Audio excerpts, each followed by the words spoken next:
Dr. John GARANG Memorial University for Science and Technology has constructed a triple complex building with 10 lecture halls and 23 offices at the university's main campus in Bor, Jongole State. The building, which is a triple complex building with 3 units, we have built 10 lecture halls, and each lecture hall, the larger one, is 500 seating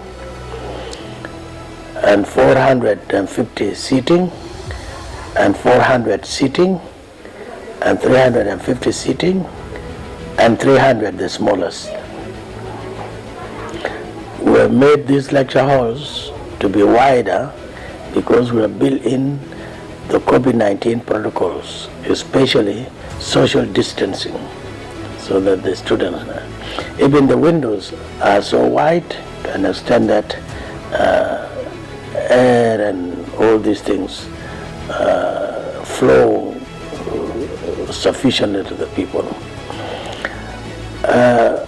We have built one large hall that is for conferences and examinations at the same time. This conference hall is of seating ranging from 1,500 to 2,000. And that is the largest hall inside the building. We have a medium hall, and we are going to use it for university council meetings, and would be the office even of the chairperson of the university council. That medium hall is there, and then we have built 23 offices. These 23 offices are intended to accommodate the professors, the teaching staff, and the administrators, so that they sit comfortably, so that each of them do their work in a decent place. The building, of course, is built under one roof, but it's actually 3 units. Unit 1 is the 5 lecture halls, and Unit 2 is the other 5 lecture halls, making it 10 lecture halls, and in the middle, which is Unit 3, is the conference hall or examination hall, medium hall, and the 23 offices. It is designed in a very nice way, which is actually attractive. This complex building, the design looks like this in the whole building look like this in the design by the art teacher, but the details of the design are inside. The Vice Chancellor also expresses plans to immediately begin construction of modern laboratories. If the inauguration is actually made, we have already have a design of the gate.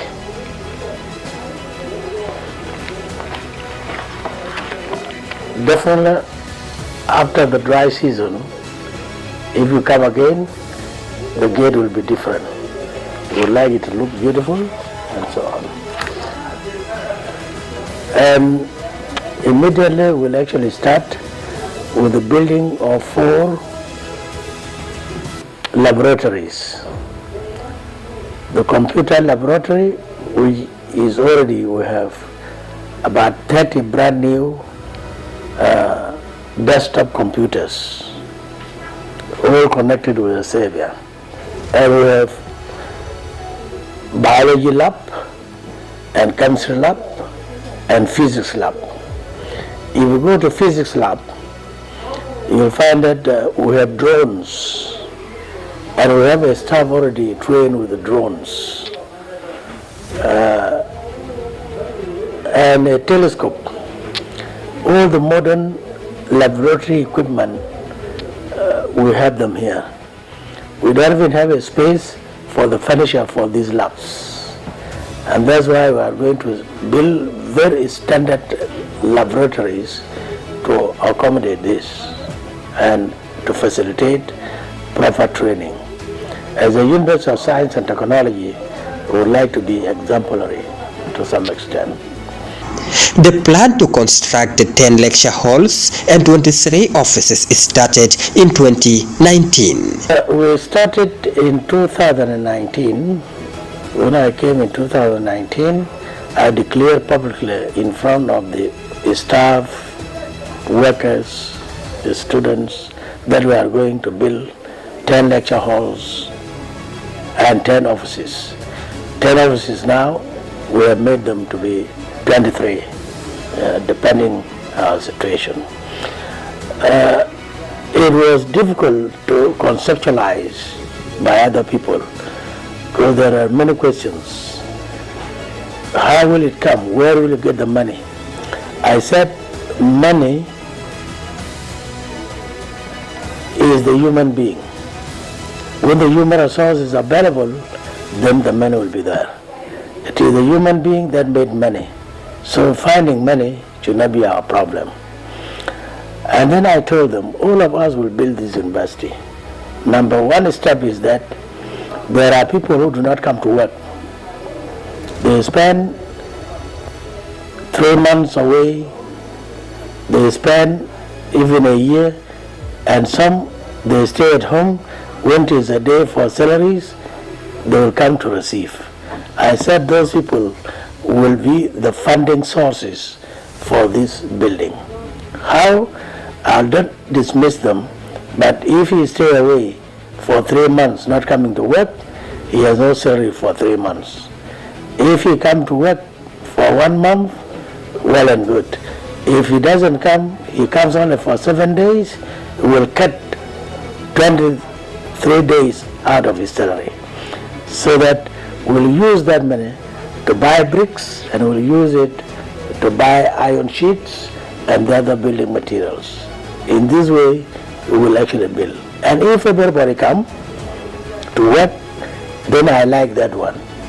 I will resort to ask even the population around, and especially in Jonglei. Jonglei has 1.3 million people, according to census of 2008. The number might have increased now. And if I ask one person to bring only 1 block of brick, I will have 1.3 blocks of brick. And if I ask a person to bring 1 sheet of zinc, I will have 1.3 million sheets of zinc. And then I would have built the whole university. We'll only need the little money to pay the labor cost. So this has been the strategy which I actually adopted. And that's how we got our money. So the university is built on its own efforts, the resources which are available with the university. Some from tuition fee, but that time the coronavirus lockdown for a year, the students were not in. But when they came in, they paid tuition fee, and the tuition fees is part and parcel of the resources we have used for the construction of the building. But one good thing with the coronavirus is that during that time we have a breathing space, because my plan was we start buying materials one by one, and when we accumulate number of the building materials, then we start building. So the coronavirus, and when we started buying the building materials and we were about to transport them, there were floods. The floods have also stopped us not to bring the building materials on time. But thank enough, when the road started, now we got also a chance that the road facilitated the construction of this university. So we started groundbreaking, I think, in March 2021. because we have to bring our things and then start. And when we started, if you take March 2021 up to now, it's almost a year and some. But my plan was that the building should be completed within 6 months, because we have the iron frames fixed and then we just fill the inside. Some people were saying this is impossible. I was saying Chinese build a hospital that can accommodate 11 million people in 7 days. What is so difficult for us to build a university of this type in 6 months? We'll be doing it day and night. Of course, we finished the building area on, but the final touches, I didn't know that it was a very difficult task. It took most of our time. Until today, we are still struggling, at least to finish everything on time. So it has taken less than 2 years. The construction of the complex building is roughly estimated at around $2 million. Approximately, the plan here, from very beginning, it was underestimated. It is 611 million and some fractions. When I showed to the minister told me these are small money, you go ahead. When I showed it to the chairman of the University Council, he said, you go ahead, this is little money.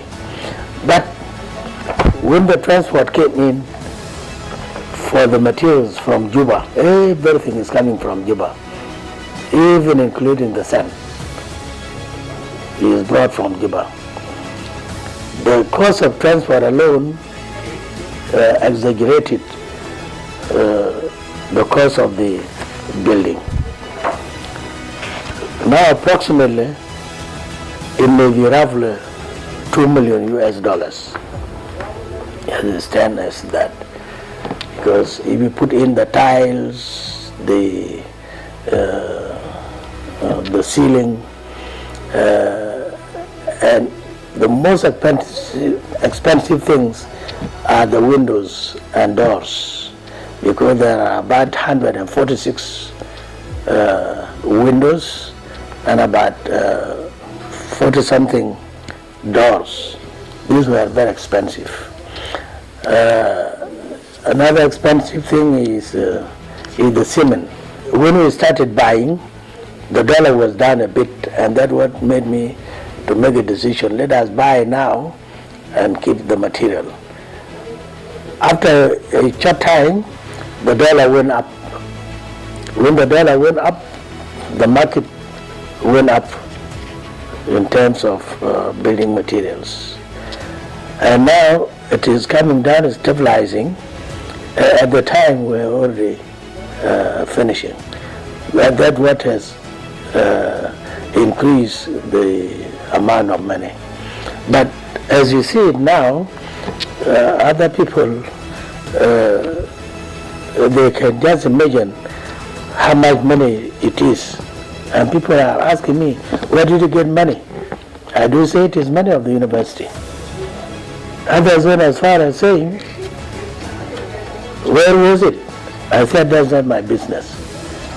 I came in with my plan to build the university, because I'm not happy to stay in container buildings while we are an independent country. Other countries are built by the nationals, and other universities are built by the nationals. If you go to University of Cape Coast in Ghana, it's a beautiful one, and it was done by Ghanaians by themselves. If you go to Glasgow, you will find that Glasgow, although an old university, is a well-standard university, yet it was built by the UK people themselves. The same thing, if you go to Cape Town in South Africa, that Cape Town was built by nationals in South Africa. what is wrong with us. We must build like others, and we are capable to do it. And that's why we started building this building. I was doing it intentionally to show to others that as South Sudanese, we are capable to do it. Some visitors came from UNAMIST, and then a foreigner, of course, asked me, who is the engineer who designed this? So who is that? From where? I said he's a South Sudanese, and also a graduate from University of Juba, and a young man also. They couldn't believe it. The company is called a book, but the engineer that made the design is called Surur Salha El Haj. The professor said this complex building will contribute towards the university's 50 years strategic plan of expanding in terms of colleges. We did it in such a way that we have to put economic input into it. Like a person, if you wanted a coat is designed according to your requirements. So we wanted to make use of the land, and that's why I said, let us build these 3 units under one roof. If we were to spread it out, it would have taken a very large area. And I didn't like to do that because we have another plan for the next 50 years for this university to grow. Because our plan is to have 15 colleges after 5 years and 10 centers spread all over South Sudan. And most of the centers might be in Bor itself, but others like forestry, we can take it even to Yambio. We can have fishing center in places like Shambe, and we could have a rice scheme, agriculture inside Bor here, and another one could be put elsewhere like Mashar Rek in Waraf area, because we wanted this university to extend to all the South Sudanese to benefit all. And these centers in the long run could even thrive to be either colleges and even to branches of the university itself. So University of Dr. Garang, we have to economize the land. Although we have sufficient land now, we need to economize it. And that's why we are looking for another place for the College of Agriculture. Because to me, College of Agriculture will make this university sustain itself in terms of finances, if we are actually very serious. If we focus on cash crops like rice, and we start next year and so on, we can in fact contribute into food security to some extent. Because our plan as University of Science and Technology, we would like to show that the university doesn't only teach people or make research. It must teach, it must make research, it must analyze, and also create jobs and create opportunities for development. And that's why Malwali Chad Agricultural Scheme, which is 91 fedans, we are going to make use of it in the short run. So, Faculty of Agriculture or College of Agriculture, to me, it will be an institution that can actually raise a lot of money to this university, and can also create even jobs to this university, and can also extend to the community and to train them as we used to do here. So it will not be that thinking that you just teach people, give them degrees and go out there. Now we teach them how to be productive and how to contribute into development of the economy of this country. And this is what we would like to do as a University of Science and Technology. This complex building is expected to attract more students to enroll. Yeah, the enrollment of students, and especially intake, was too small, was too low in previous years, because many people even were to train students. The halls, lecture halls, were not accommodating large numbers. That was one restriction. Also, the learning environment for any university must be attractive. Once it's attractive, it also attracts larger enrollment of students. So the students used to be around 500, and now College of Management alone is over 1,000, one college, although the other colleges are small in numbers. But the reason, when we started trying to put some reforms and transform the environment to where it is, we are actually expecting thousands to apply to us next year. We have already increased the intake last year, and almost a good number of students did apply, roughly 1,000 and so on. So we are now at a region of about 2,000, but next year definitely will reach 3,000 or more, because many people who come here, when they see the classroom or the lecture halls, everybody is determining to come to this university, particularly those students who are now sitting exams for the entry into the universities. Already we have only 5 colleges: College of Agriculture, College of Education, College of Environmental Studies, College of Science and Technology, and Management, and College of Management Sciences. Only 5. And then we have introduced now Padak Institute for Fisheries that will offer diplomas. So there are now to be 5 colleges and 1 institute. And then we have introduced College of Graduate Studies, and it's going to pick up soon, maybe, because College of Graduate Studies, it doesn't have time bound like academic year like the undergraduates. At the time we may start in July, and then we continue doing that one.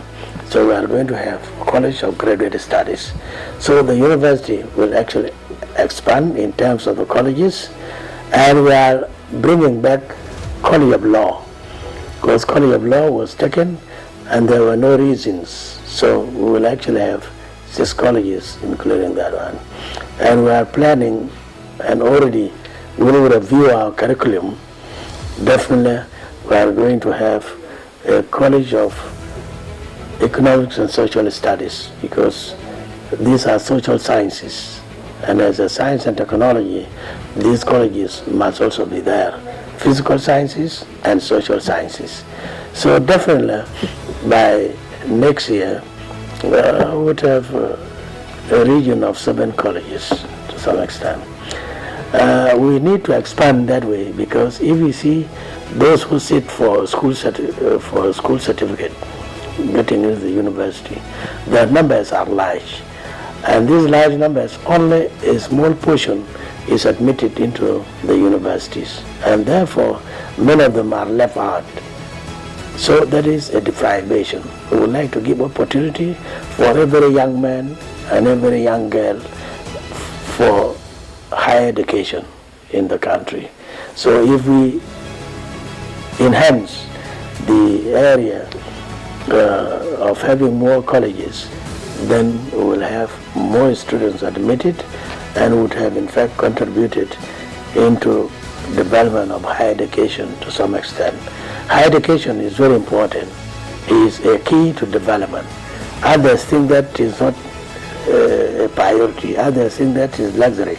But that is completely wrong, because higher education is where you get the teachers to go and teach in secondary school and also to go and teach in basic schools. If the higher education is not providing that, then a very big number of people will be illiterate. So it is a key to that. Professionally also, higher education will produce more professionals who will work with the scientific knowledge and will in fact contribute to how problems can be solved in the country. So higher education has to be expanded and with the quality to some extent. And when we have more colleges, definitely we'll have more intake, and that thing will be very helpful, and especially science and technology, because most of the colleges we have, some of the specializations like logistics are not in other universities. We are going to have a college by itself. We will be known as hotel and tourism is going to be there. And then we are going to have a college of medicine, and we are going to have petroleum engineering, plus other specializations that are scientific, that could in fact stimulate growth of science graduates that can actually contribute to the development of the country. Professor Matoj said he is applying the policies and principles of the founding father of the Republic of South Sudan, Dr. John Garang di Mabior. Exactly. And that was one of the issues ringing in my mind, because I agree with Dr. John Garang, taking services or taking town to the people or to the villages. How? Dr. John Garang also added, when he was graduating SPLA officers in one of the military colleges during the war, he told the officers that we have nothing to give you, we are only giving you a gun, and we are sending you to a place, and that place there is only land, trees and grass, nothing is there. Please do something. I heard it in my own ears, and especially if you follow the films which are actually played by General Malak, that will actually educate you, as I got that education there. So as an economist, I took it for granted, because when we were created by God, and especially once we are actually born, you are born with nothing. But when you grow up, you must do something for yourself. Everybody can do that. But that thing, why don't you do it for a country itself? So I'm applying the policy and the principle of Dr. John Garang. When we are on a place, do something there. And he also gave examples. That when we started the war, we didn't have guns, but we have acquired them. He also stated, we didn't have schools, but now we have schools somewhere there. So it was a practical statement that could be taken seriously. And Dr. John Garang, very strange thing is that God works in a mysterious way. When I was a secretary of one of the ministers, who was one of the vice presidents in 1980s, that was late General Makurfao. He came from Khartoum on 13 May 1983. And I think he straight came to the office of Andrew Makur. There he got me in an office like this one, and he was in uniform. I didn't meet him before. I stood up and I welcomed him. I opened the door for him to go to. They went and met with the Vice President Makur by then for over 3 hours and a half. After that meeting, I was called in. So when I came in, Andrew Makur asked me, do you know this man? I told him, no, I don't know him. But why did you allow him in? I said, he's a senior officer in the army, and you are a vice president and also a senior officer. I allowed him in because I thought there must be some message he wanted to bring, and that must be an important message. If I stop him, it means you will not get that message. Then he turned to John Garang. He said, he told me, this is Dr. John Garang. I said, okay. And then he told Dr. John Garang, Abraham Motoj is my secretary, and he is doing his bachelor degree in University of Juba. This is where Garang stood up from his chair and greeted me with two hands. And he told me, do it, it will be useful one day. Do it, it will be useful one day. That was the statement. And that was the first and last time I met him. And in the process, he proceeded, I think, whether it was the same day, and on the 16th he was in Bor. And on the 16th of May, this is where the war started. The war that gave us the independence until today.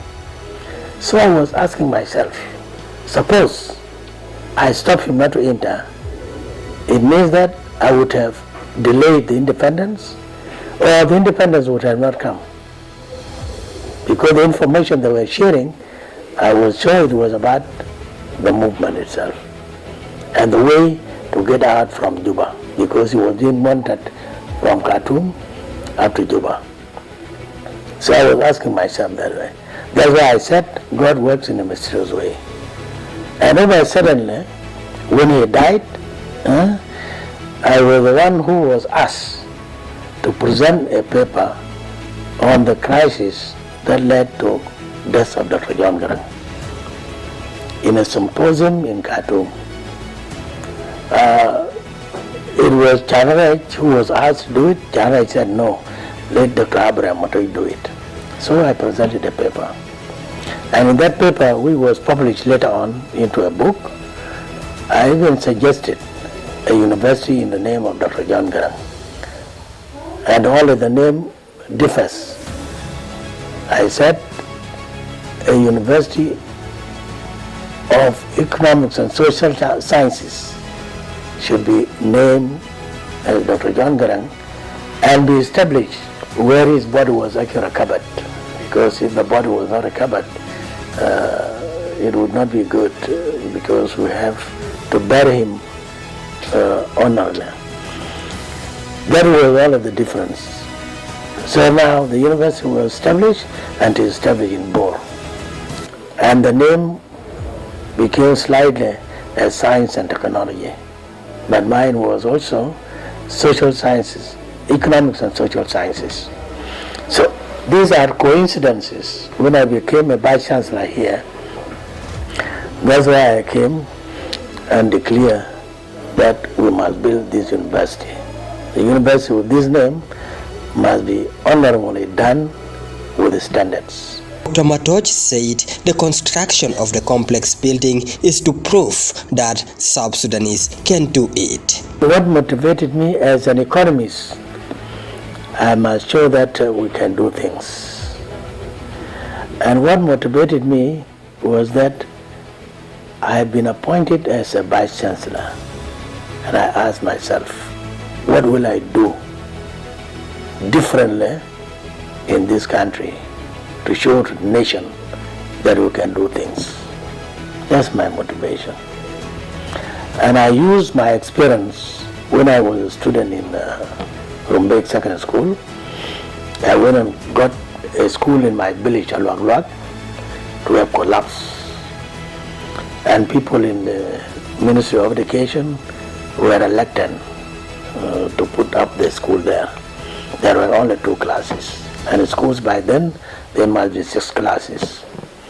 So I came on leave as a student from Rumbek Secondary School, and I asked very young guys, and we made block bricks, and I managed to build a school of 6 classes and 2 offices. The inspector was so happy about that thing, and he even gave the money. We was earmarked, it was £5, I think, or something else. Well, you take it.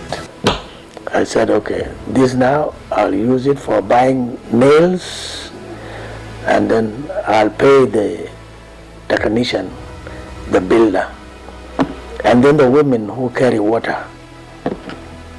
So when I saw the school is up, I went and referred another 4 classes.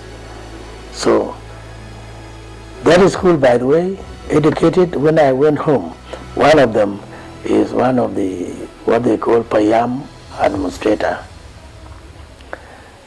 And he reminded me about the story, what I did. And the students or pupils who were taught in that school, their participation in the war and in other places. That was impressive. So I thought to use the same experience to show to the rest of the people that we can do things.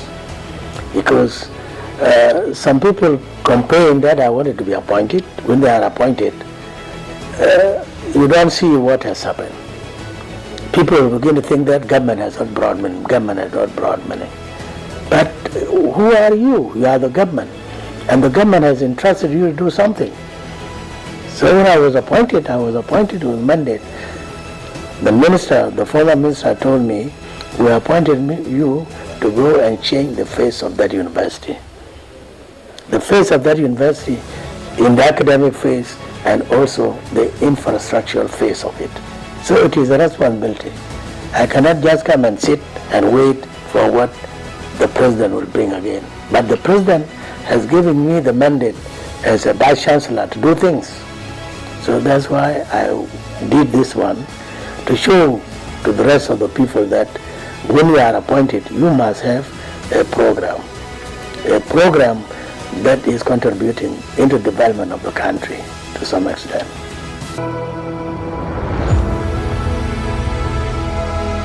Professor Mohammed Hashim Awad, who was my supervisor.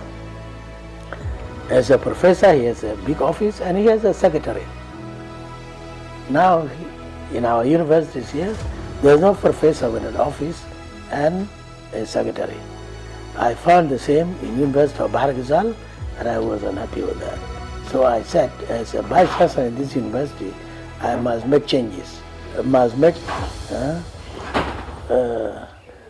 an impact to an extent that a professor must have a good office like this, so that he has a chance to think and a chance to publish. The same thing with teaching staff. That's why I started with these offices and the lecture halls. And I have also seen in other universities, the lecture halls are very narrow.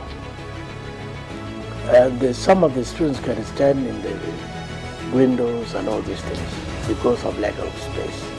Simply because those universities were not designed as universities. They were actually secondary schools and intermediate schools turned into universities with an image. Each class used to have 40 students. Now it is taking more than that. That's why I thought, as a university, as I saw University of Khartoum, the offices and the lecture halls must be capacious enough to accommodate large numbers, because universities admit large numbers, and especially first years. So we must do that. So one of the things is that I was not happy with the way the professors, there were limitations that made them to stay without offices and universities without good lecture halls. The construction of the triple complex building at Dr. John GARANG Memorial University for Science and Technology has reached its final stages. The University Vice Chancellor, Professor Dr. Abraham Matoj, confirmed to SSBC on Wednesday. Only the windows, fixing the glass, especially for the 23 offices.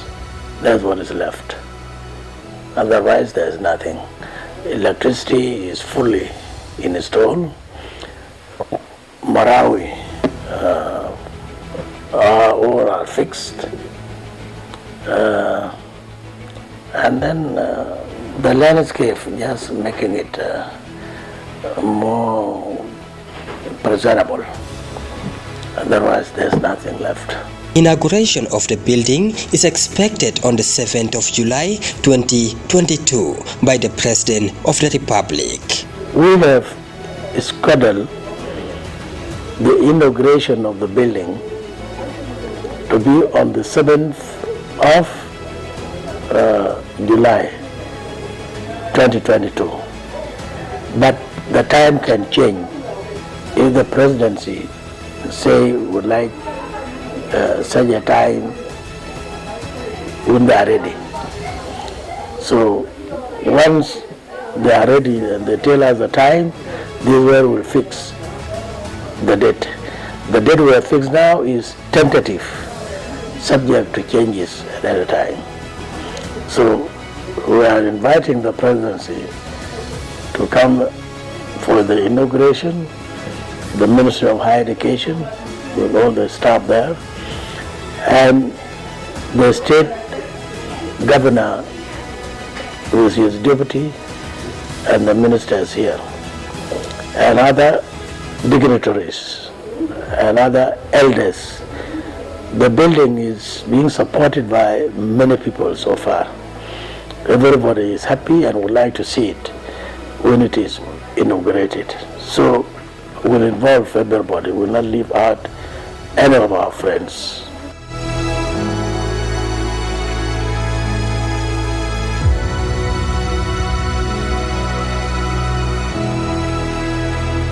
I feel happy, and I am so grateful to God. I think it was God making, and that I came to school accidentally, and God in fact guided me all through. And to become an economist, and being an economist, you need to do something, because economics is about life, it is about environment, and it is about development. In economics, you see one important thing: if you are careful for the nation, you have to do something that can uplift the nation out of poverty, can do something that can make the society as a whole, as South Sudanese, to come out of underdevelopment. You do that in a general way, then you'll be safe. Why saying that? Even if you accumulate wealth and it is you alone so wealthy, something may happen one day and that wealth will be destroyed in a matter of minutes, not even hours.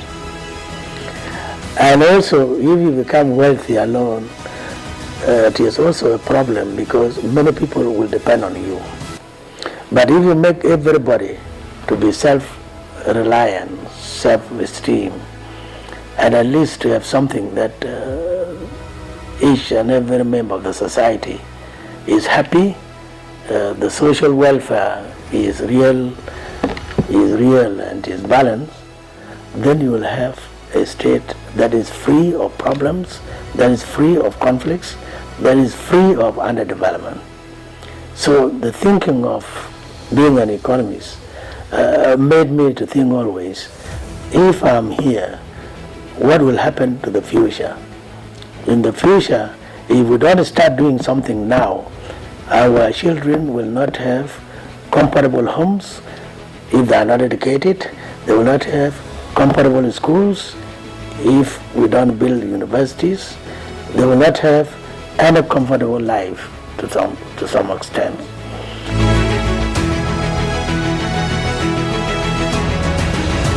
There were two vice chancellors, I think. Professor Agri Ayuen was the first vice chancellor, and then Professor Akir Dual is the second. I'm the third vice chancellor. I was appointed by presidential decree on 9th 2019. Dr. John GARANG Memorial University for Science and Technology is located approximately 185 kilometers by road north of the capital Juba.